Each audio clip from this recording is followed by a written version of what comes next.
જય જવાન જય કિસાન મિત્રો।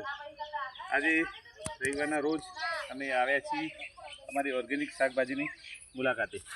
આજે અમે 90 દિવસના અંતે અમારી સંપૂર્ણ ઓર્ગેનિક ડુંગળી તૈયાર કરી છે અને ખૂબ સરસ રીતે તૈયાર થઈ છે। આપ જોઈ શકો છો કે એની સાઈઝ કેવી સરસ સાઈઝ આવી છે। સંપૂર્ણ દેશી ડુંગળી અને સંપૂર્ણ ઓર્ગેનિક। આમાં કોઈપણ રાસાયણિક ખાતર કે કોઈપણ જંતુનાશક દવાનો આપણે ઉપયોગ કર્યો નથી અને આ ડુંગળી તૈયાર કરી છે। આપણે આપ જોઈ શકો છો નાના કેરાની અંદર આપણે ડુંગળીનું વાવેતર કરેલું એક ટ્રાયલ બેઝ ઉપર અને કેવું થાય છે એનો આપણે માવજત કરી અને તૈયાર કરી છે। 90 દિવસની અંતે એક સફળ રીતે આપણે ડુંગળી તૈયાર કરી ચૂક્યા છીએ। અંદાજિત આટલા કેરાની અંદરથી 2 મણ એક ડુંગળી 40 કિલોનો ડુંગળીનો ઉતાર અમને મળ્યો છે। સંપૂર્ણ ઓર્ગેનિક।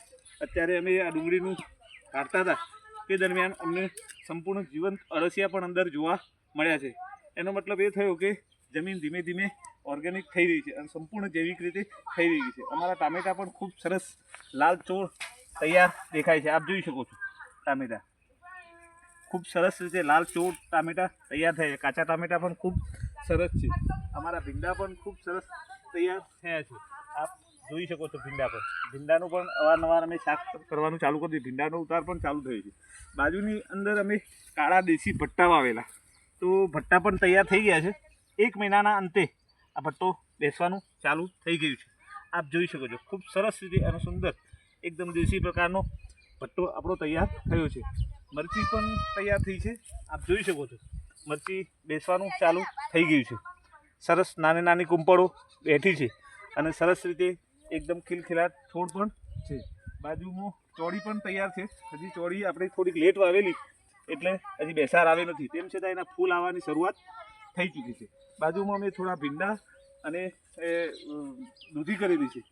અરે તુરિયા પણ ખૂબ સરસ રીતે બેસવાના ચાલુ થઈ ગયા છે।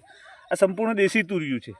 આની અંદર કોઈ પણ પ્રકારની આપણે કેમિકલવાળી દવા કે જંતુનાશક દવા કે આપણે કોઈ પણ ખાતર રાસાયણિક ખાતરનો ઉપયોગ કર્યો નથી। આપ જોઈ શકો છો તુરિયા પણ સરસ રીતે બેસવાના ચાલુ થઈ ગયા છે।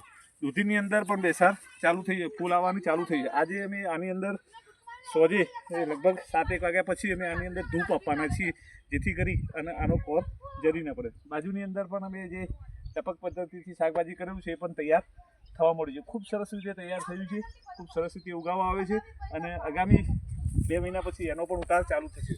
અગાઉ અમે વાવેલી શાકભાજી ખૂબ સરસ રીતે તૈયાર થઈ છે અને એનો ઉતાર પણ ચાલુ થયો છે। આનું શાક પણ ખૂબ સુંદર અને મીઠું થાય છે અને ખૂબ સરસ રીતે આપણે તૈયાર કરી છે। જય જવાન જય કિસાન મિત્રો।